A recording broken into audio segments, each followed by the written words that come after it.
Alors, il est 11 heures, je crois. Thierry va me confirmer. Normalement, je peux commencer la présentation. J'espère que vous m'entendez bien. Bonjour à tous. Je suis Benoît Marchais. Donc, je travaille au niveau au sein d'Innovation, qui est un partenaire Moodle. Je suis responsable du service client et je m'occupe également de la partie fonctionnelle. Et le sujet que je vais vous présenter aujourd'hui concerne le multi-tenancy, qui est un développement qui a été effectué sur Moodle et qui permet de compartimenter les offres de formation, mais pas que, et on va le voir. Donc, sur le déroulement de cette petite démonstration, je pense que je vais en fait occuper 20 minutes du temps sur la présentation avec une démo directement. Normalement, vous devez voir mon écran, j'espère que c'est le cas. N'hésitez pas à me dire hein, si c'est pas le cas, que je corrige. Euh, donc moi, je partage mon écran. Vous voyez innovation avec Moodle, nouvelle version, quelque chose comme ça. Donc 20 Oui, minutes de oui, oui, vous m'entendez? Oui, on voit tout, oui, c'est bon. j'entends. Oh, très bien, ok, merci, impeccable. Donc l'idée, ça va être 20 minutes de démo sur ce multi-tenancy. Et puis, bah, si vous avez des questions, 10 minutes, je passerai sur le Rocket Chat dans un second temps. Donc, si possible, de poser vos questions au fil de l'eau. Moi, j'y répondrai dans un second temps. Le multi-tenancy, donc qui est pas un plugin, hein, c'est un ensemble de scripts qui a été développé. On va plutôt parler de patch qui a été développé par Innovation. L'origine du projet, c'est une demande qui qui a été effectuée par l'APHP, qui avait un besoin de compartimenter l'offre de formation. Alors, bizarrement, c'est un peu le cas pour tout le monde. L'inconvénient que vous connaissez certainement étant utilisateur de Moodle, c'est que quand on met un cours en place dans Moodle, ce cours est après visible par l'ensemble des utilisateurs de la plateforme. Alors, les utilisateurs ne peuvent pas forcément y intégrer, enfin y être inscrits de manière autonome, mais ils ont quand même l'information comme quoi ce cours existe, que cette catégorie existe. Donc il y avait cette volonté de compartimenter en fonction d'une audience les cours mis à disposition sur la plateforme. Alors ça a un avantage effectivement d'éviter de mettre à disposition le catalogue complet du cours à un ensemble d'utilisateurs et également de réduire tout ce qui peut polluer l'affichage des utilisateurs. Et Dieu sait que sur Moodle, des fois, c'est souvent le cas. Donc d'épurer un peu l'affichage pour ne garder que les éléments qui sont essentiels. Donc le principe du multi-tenancy, tel qu'il a été conçu initialement, c'était de juste compartimenter l'offre de formation pour la PHP. Et puis au fur et à mesure, donc il y a de ça, il y a de ça 3 ans maintenant, hein, pratiquement. Et au fur et à mesure, des clients sont mis à être intéressés par ce patch hein, qui a été déployé. Et on a du coup mis en place quelque chose qui va au-delà de la simple compartimentation.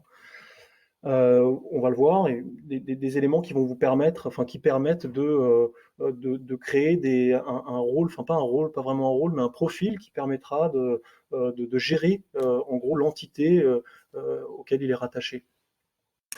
Donc là, je vais me connecter en tant qu'administrateur global de cette plateforme pour vous montrer un peu comment se paramètre, comment se gère ce système de multi-tenancy. Et après, je me placerai sur des utilisateurs, enfin, je me loguerai avec des utilisateurs sur un autre navigateur qui appartiennent à des entités différentes pour voir un peu comment ça se passe quand on utilise au sein d'un même Moodle ce multi-tenancy. Alors, dernière chose, ce qu'il faut comprendre, c'est que c'est vraiment en fait un seul Moodle. Il n'y a pas un Moodle chapeau qui gère plusieurs Moodle. C'est un seul Moodle, une seule base de données dans laquelle on compartimente un certain nombre de choses et de contextes en fonction de l'audience. Alors, je vais me connecter en tant qu'administrateur.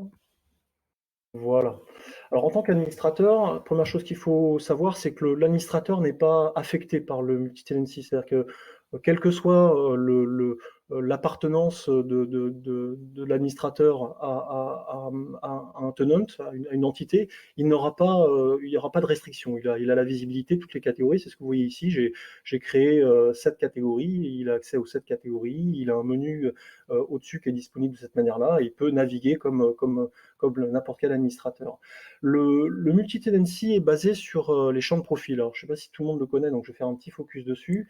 Les champs de profil utilisateur, les champs custom, enfin les champs additionnels de profil utilisateur, sont des éléments que vous pouvez rajouter assez facilement qui permettent de fournir des informations supplémentaires sur l'utilisateur qui est connecté. Donc là, en l'occurrence, j'ai créé plusieurs champs de profil, formation, session, position, des éléments qui permettent de qualifier les utilisateurs qui sont embarqués sur cette plateforme. Et il y a 2 champs que je vais utiliser pour paramétrer le multi-tenancy. Le premier champ, ça va être ce que j'ai appelé organisation, et un deuxième champ que j'ai appelé manager. Alors le premier champ, alors si on rentre dans ce champ-là, à chaque fois que vous créez en fait un champ de profil, vous avez un nom abrégé qui identifie ce champ de profil que vous allez pouvoir après utiliser de manière unique pour l'utiliser. Donc là, en l'occurrence, c'est tenancy, j'ai appelé ça tenancy, mais le nom qui s'affiche, c'est bien l'organisation. Ce qui fait que pour un utilisateur lambda, ce qu'il verra, c'est organisation et pas tenancy. Donc c'est basé là-dessus. Après, concrètement, le paramétrage se fait directement, donc c'est une sorte de patch qui possède quand même son interface. Donc au niveau serveur, j'ai le multi-tenancy. Alors voilà les différentes déjà fonctionnalités et paramétrages possibles du multi-tenancy au niveau d'innovation. Le premier, ça va être tout simplement déjà d'activer ou désactiver le multi-tenancy. On n'en a pas forcément besoin, c'est-à-dire qu'il peut très bien rester en inactif, et puis une fois qu'on en a besoin, l'activer. On a le deuxième cas, je vous l'ai dit, hein, en gros, le multi-tenancy permet avant tout de compartimenter l'offre de formation. Donc ça va être dire, en gros, toi qui a tel champ de profil, tu vois telle catégorie, et toi qui a un autre champ de profil, tu vois une autre catégorie, avec potentiellement des catégories communes, on va le voir. On a la possibilité, en cochant cette case, de dire que si un utilisateur qui appartient à une entité a la visibilité de la catégorie parent, il voit toutes les catégories qui sont enfants de cette catégorie. En quelque chose qui va se faire automatiquement, sans forcément qu'il y ait une action manuelle pour aller dire, toi, cette nouvelle catégorie que je viens de créer, qui appartient à une catégorie pour laquelle tu as la visibilité, je vais te la cocher pour que tu la vois. On a aussi la possibilité de dire que les utilisateurs qui ne sont pas affectés à une entité voient toutes les catégories. Donc ça peut être aussi intéressant, ça, de dire, quoi qu'il arrive, si tu n'es pas tagué comme appartenant à une segmentation d'utilisateurs, tu vois toutes les catégories qui existent sur la plateforme. Alors après, il y a les champs qui vont faire la liaison du coup entre l'appartenance de l'utilisateur à l'entité. Donc là, c'est le champ de profil que j'utilise qui s'appelle tenancy, hein, qui s'appelle organisation pour mes utilisateurs. Et j'ai un autre champ de profil qui va me permettre de rattacher un utilisateur qui va être considéré comme gestionnaire de cette entité à un manager, une personne qui va en fait gérer une population. Une fois qu'on a fait ça, qu'on a enregistré, on va pouvoir gérer les entités. Donc là, je vais aller sur gérer les entités et je vais tomber sur, en fait, là, ce que vous voyez, c'est les différentes entités que j'ai créées sur cette plateforme. Donc celles que je vais vous montrer principalement, c'est client 1 et client 2. Alors je suis désolé, je suis sur un vocabulaire un peu orienté entreprise, parce que c'est vrai que le multi-tenancy est souvent utilisé par plutôt les entreprises, ou les centres de formation qui proposent et qui ont besoin de segmenter leur catalogue, mais on pourrait très bien mettre ce qu'on veut, encore une fois, sur l'intitulé du tenant. Ce que vous voyez là, c'est donc les tenants que j'ai créés. Alors, je peux en créer autant que je veux, hein, sans forcément d'ailleurs aller jouer sur les champs de profil et les créer manuellement, enfin directement les créer pour après les réaffecter ici. J'ai un bouton ici qui me permet de créer une nouvelle entité. On va voir comment. Avant ça, voilà ce qu'on peut en fait paramétrer rapidement quand on crée en fait une entité. La première chose, ça va être de segmenter l'utilisateur, dire que toi, tu appartiens au client 1, et de lui mettre à disposition un environnement graphique propre. Donc là, en l'occurrence, j'affecte à cet utilisateur qui a cette entité le thème qui s'appelle Fortson. Donc avec tout ce que peut proposer comme élément de communication le thème Fortson, et on va le voir. Ensuite, on a deux choix possibles, qui peuvent d'ailleurs se cumuler si on le souhaite. Soit l'utilisateur ne verra que les cours pour lesquels il est inscrit, donc là, il faudra que ce soit coché à oui. Soit il ne voit que les catégories qui ont été définies comme visibles pour son entité, soit c'est les deux. Donc il voit que les catégories pour lesquelles il a la visibilité, et dans ces catégories-là, il ne voit que les cours pour lesquels il est enrôlé. Donc on a ces deux, on peut cumuler ces éléments-là. D'accord. Bon, on a la date d'ajout, ça c'est pas très intéressant. On a la possibilité de supprimer, alors ça se désactive, la suppression se désactive si on a des utilisateurs qui sont affectés à cette entité. C'est le cas ici, je ne peux pas supprimer mon entité dans la mesure où j'ai déjà des utilisateurs. Et dans le cas du client 1 et du client 2, vous voyez, j'ai affecté que les utilisateurs ne verraient que les... j'ai paramétré que les utilisateurs ne verraient que les catégories qui ont été définies. Et donc là, j'ai la possibilité de définir les catégories qui vont être visibles. Donc là, c'est très simple. Je clique sur ce petit onglet-là et je vais avoir l'arborescence complète de mes catégories, catégories sous catégories, et je vais tout simplement cocher les catégories qui sont censées être visibles pour cet utilisateur, pour cette typologie d'utilisateur. Alors, on a vraiment la possibilité, comme c'est là j'ai toutes les catégories, j'ai la possibilité d'avoir des éléments communs, des catégories communes entre les différentes entités. Donc là, ce client 1, enfin cet utilisateur segmenté appartenant à l'entité client 1 est à 3 catégories. Et le client 2, je crois j'en ai mis un peu plus, je crois que c'est 4. Donc voilà, j'en ai 4. Alors directement, comme j'avais coché le fait que l'utilisateur soit automatiquement affecté, enfin la visibilité de la catégorie enfant de celle qu'il a en catégorie parent, il a formation innovation qui est disponible. Donc lui, il va avoir en fait 4 catégories, 5 en tout en comptant celle enfant. Ça, c'est la première chose. Donc on peut comme ça dire, toi, je t'identifie comme appartenant à une segmentation que j'ai définie, tu ne vois que cette ou ces catégories. Le deuxième élément, c'est qu'on a la possibilité derrière au niveau d'une entité, de définir un menu customisé. Alors, je ne sais pas si ça vous connaissez également, mais en gros, dans Moodle, on a la possibilité de mettre en place des petits boutons en haut là, qui sont définis au niveau global sur la plateforme généralement, et qui permettent de mettre des boutons d'action rapides et disponibles quel que soit le contexte dans lequel on se situe.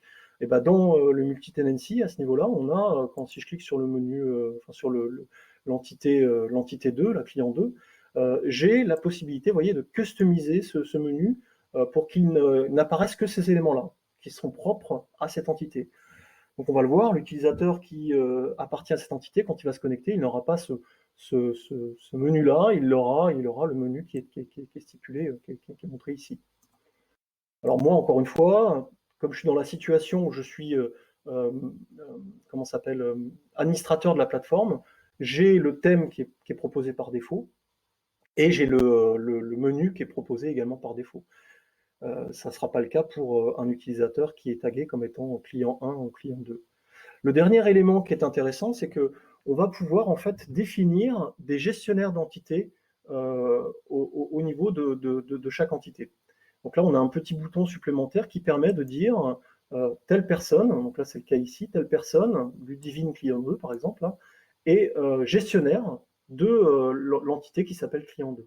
Donc cette personne-là va avoir des droits, c'est pas forcément des droits, mais une capacité, enfin en tout cas des actions, un profil particulier qui lui permettra d'effectuer des actions supplémentaires, comme par exemple d'être en capacité de customiser le thème qui est rattaché à son tenant, et également avoir un petit bouton qui permet de créer facilement de nouveaux utilisateurs et d'affecter facilement ces nouveaux utilisateurs à des cours. Donc là, en l'occurrence, je vais me connecter pour illustrer ça, je vais me connecter avec cet utilisateur, Ludivine client 2, pour vous montrer en fait qu'est-ce qui se passe. Alors, tout simplement parce que là, je suis sur le thème Fortson, je vais me connecter plutôt sur cet utilisateur, parce que là, je suis sur le thème Fortson qui, du coup, a ce design-là pour cette entité, qui est l'entité que j'ai utilisée pour client 1. Donc, je vais me connecter avec une entité qui est différente, qui s'appelle client 2, et pour voir ce qui s'y passe. Alors pour ça, je vais ouvrir une fenêtre de navigation privée. J'espère que des fois ça change, ça coupe, donc j'espère que ça Vous voyez toujours mon écran même en changeant d'onglet.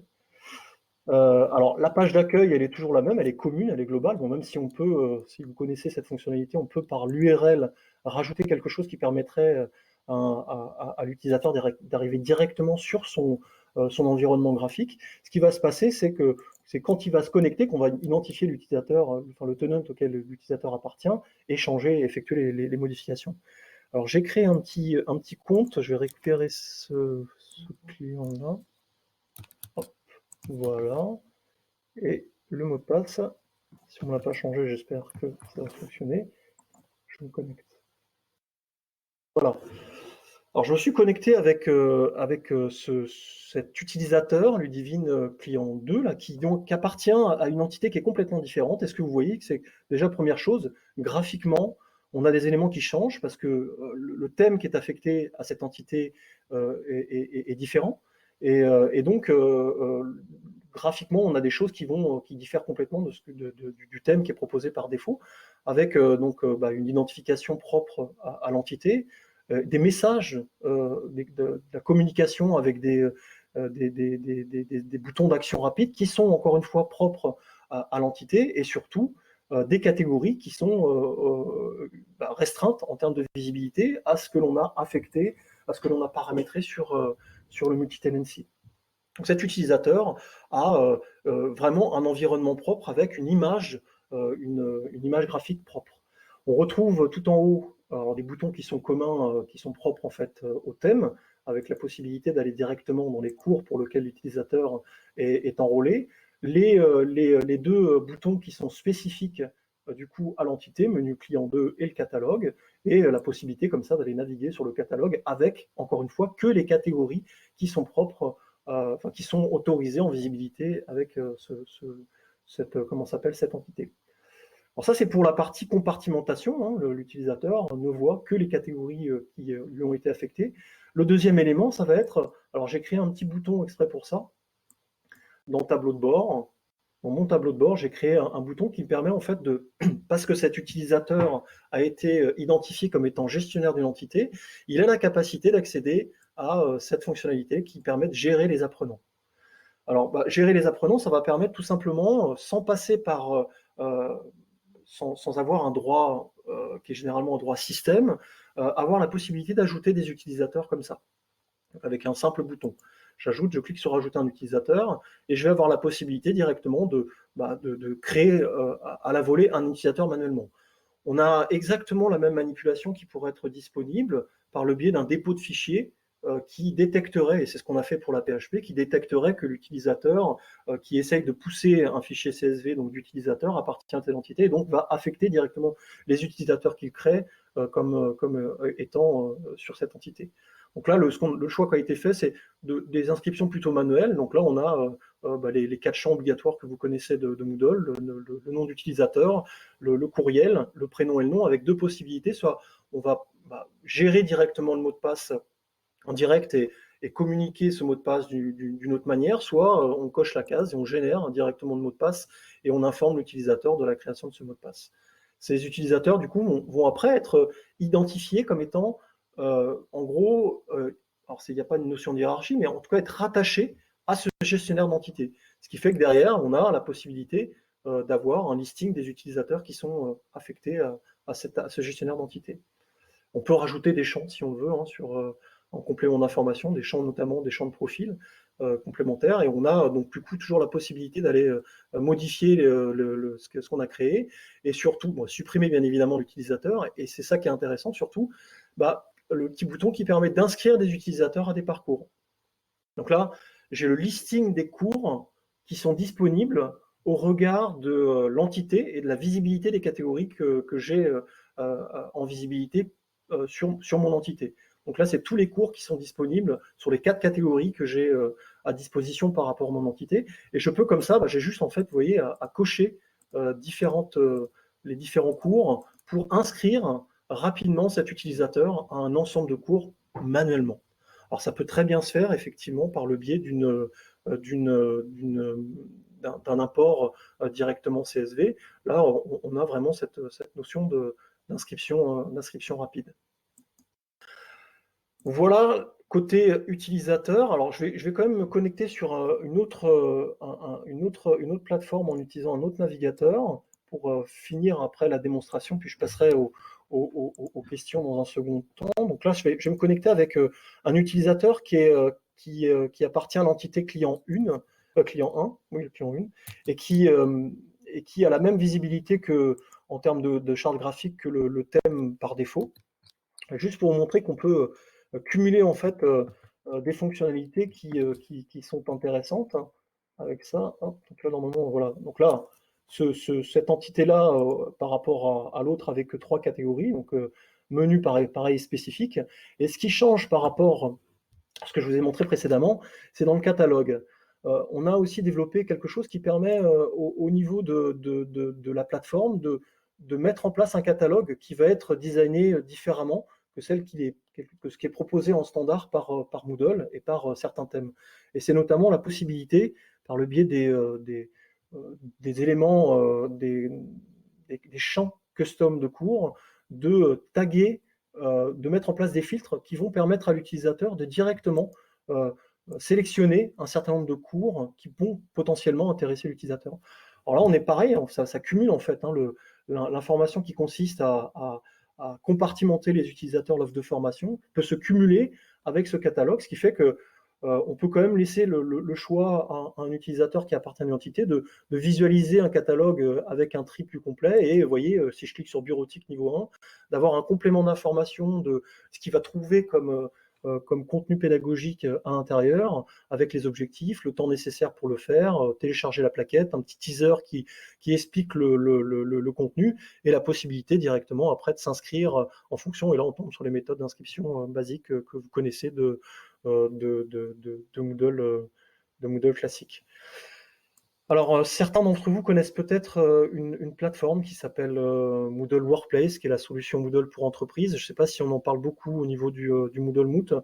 Ce développement a été fait bien avant justement le déploiement de cette plateforme Moodle Workplace. Juste un petit mot par rapport à ça. Moodle Workplace, qui est une plateforme qui permet de mettre en place ce qu'on appelle des entités et donc de compartimenter les utilisateurs. Juste un dernier point par rapport à ça. Alors, il y a un avantage à utiliser le multi-tenancy tel que je vous présente ici pour Moodle et le multi-tenancy qui est pour le coup une fonctionnalité qui est native de Moodle Workplace. Il y a des avantages des deux côtés. Alors, le premier avantage que l'on peut voir sur la partie multi-tenancy via Moodle, c'est que vous maîtrisez la communication et l'environnement graphique qui est affecté. Alors, c'est le cas aussi de Moodle Workplace, mais vous voyez, en fait, on a vraiment la possibilité au niveau de la page d'accueil du thème, comme le thème dans Moodle Workplace est imposé. Là, dans Moodle classique, en fonction du thème, on peut vraiment pousser les messages qu'on souhaite et avoir un environnement graphique qui va être customisé exactement aux couleurs et graphiquement à un design qui correspond à votre charte graphique, ce qui n'est pas forcément le cas de Moodle Workplace. Donc ça, c'est un gros avantage du multi-tenancy intégré dans Moodle par rapport au multi-tenancy qui est présent dans Moodle Workplace. Et par contre, là où on est encore, en fait, on n'a pas encore été au bout de la logique du multi-tenancy sur Moodle classique, c'est qu'on n'a pas de compartimentation ferme des utilisateurs, si ce n'est celle que je vous ai montrée par rapport au gestionnaire d'entités. On n'a pas de compartimentation ferme des utilisateurs, ce qui fait qu'un utilisateur appartenant à une entité, sur certains contextes, notamment les cours, peut être en mesure de voir le listing complet des autres utilisateurs. Il y a des choses qui sont encore en fait en développement chez nous pour permettre cette compartimentation vraiment ferme des utilisateurs. On est vraiment actuellement que sur ce que je viens de vous montrer, mais les choses évoluent vite, parce qu'on a régulièrement des clients qui sont intéressés par cette solution, et elle évolue au fur et à mesure justement des demandes de nos différents clients. Voilà, j'ai dépassé, je crois, de 3-4 minutes la présentation. J'espère qu'elle a été claire. Je vais passer sur le chat, et n'hésitez pas à poser vos questions. De séparation de cloisonnement sur une même instance, c'est la force de Moodle de pouvoir de tout faire au final, oui. Oui, Moodle, oui, Luigi, je suis d'accord avec vous. Moodle, effectivement, émane du monde universitaire, mais il est de plus en plus exploité par des acteurs complètement différents, et c'est ça qui est intéressant. Alors, pour faire le parallèle avec ça, il y a, pour ceux qui connaissent WordPress, euh, je fais beaucoup deux fois le parallèle avec WordPress. WordPress qui était à la base en fait un moteur de blog, et qui progressivement en fonction de l'exploitation qu'on a fait maintenant une plateforme qui permet de faire des sites internet, et même des sites internet qui vont très très loin. C'est exactement la même chose dans Moodle. Moodle était plutôt sur une phase où on proposait des cours, et quelque chose qui était assez finalement, pas basique, mais en tout cas euh, avec une finalité bien définie. Là, on voit que ça évolue au fur et à mesure, est possible. Euh, la possibilité de mettre des menus en haut de page, quel que soit le contexte, est-elle récente? Ah oui, c'est une fonctionnalité qui est pas récente du tout, hein, le fait de rajouter un menu ici, c'est quelque chose que vous allez retrouver. Alors, je vais reprendre mon rôle d'administrateur, mais c'est quelque chose que vous allez retrouver dans l'administration du site, présentation, et c'est dans le réglage du thème.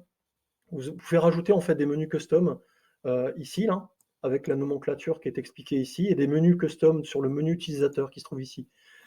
À quelle information il y a marqué répondre, je ne vais pas répondre, on est d'accord.